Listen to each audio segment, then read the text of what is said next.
4.5 वर्ष में हमारी कई बार फसलें बर्बाद हुई। बीजेपी के राज में मोदी जी ने कानून को बदला, गिरदावरी अच्छे से हुई और फसल खराबे का मुआवजा भी मिला। लेकिन 4.5 वर्ष में फसलें खराब हुई, ओलावृष्टि हुई। ईमानदारी से बताना, एक बार भी इन्होंने हमारी फसल की गिरदावरी 33% से ऊपर होने दी क्या? एक बार भी 4.5 वर्षों में मुआवजा आया क्या? 4.5 वर्ष पहले मुआवजा आया कि नहीं आया?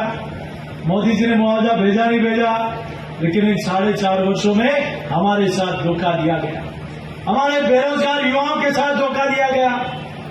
अभी इस राहत कैंप में पचपदरा में एक व्यक्ति धूप में खड़े हुए चक्कर खा के गिर गया और वहीं उसकी मौत हो गई। आदरणीय गहलोत साहब, अगर आपको राहत देनी ईमानदारी से तो आप घर बैठे उस व्यक्ति को दो, अगर आपके मन में भाव है। लेकिन राहत भी आपने 4.5 वर्ष बाद याद आई।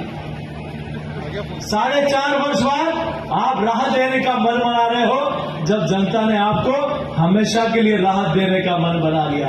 क्या आपकी अब उम्र हो गई है, अब आप आराम करो, आपको राजस्थान की जरूरत नहीं। तो राजस्थान की जनता भी ने तय कर लिया है कि इस धोखेबाज सरकार को, किसान विरोधी सरकार को, महिला विरोधी सरकार को और इस गरीब विरोधी सरकार को उखाड़ फेंकना है। आज तुष्टीकरण की बात हमारे सामने हो रही है, किस प्रकार के कारनामे हो रहे हैं। अभी जोधपुर में 2 दिन पहले एक तरफ भारतीय जनता पार्टी की सरकार नागरिकता संशोधन कानून लेकर आती है और जोधपुर में जो पाकिस्तान से परेशान होकर हिंदुस्तान में आ गए और वहां रुके हुए जोधपुर में उनके कई घरों को तोड़कर बेघर करने का काम इस राजस्थान की गहलोत सरकार ने किया है। ये सरकार ने मंदिरों को तो तोड़ा है। आज हम कई शोभा यात्रा निकालनी होती है, डीजे बजाना होता है हनुमान जयंती पर, तो डीजे बजाने पर भी प्रतिबंध लगा देते हैं। और कोटा में एक आतंकवादी संगठन पीएफआई को हजारों की संख्या में जुलूस निकालना होता है, तो उसको तो जुलूस निकालने की परमिशन, और हम हनुमान जयंती पर जुलूस निकालता हो तो आपको डीजे बजाना पसंद नहीं आता है, आपको शोभा यात्रा निकालना पसंद नहीं आता है।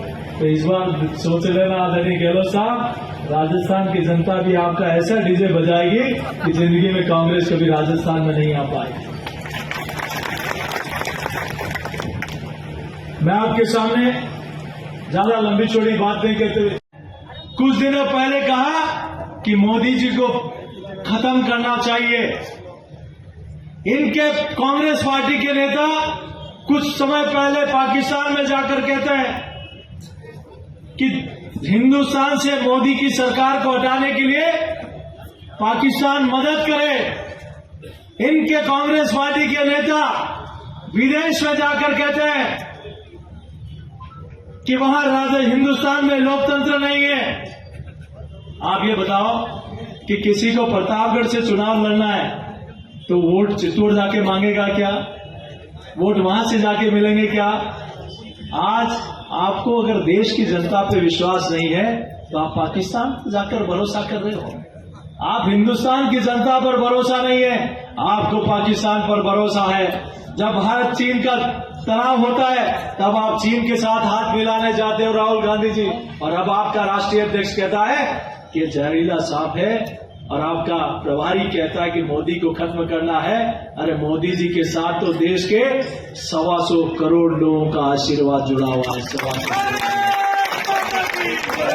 इस देश के उस गरीब का, माता बहन का, युवा का समर्थन जुड़ा हुआ है। जिस व्यक्ति ने जो कहा वो करके दिखाया। आप अब राम नाम याद आ रहा है। इनका एक प्रभारी राजस्थान में कहता है कि राम हमारे भी है।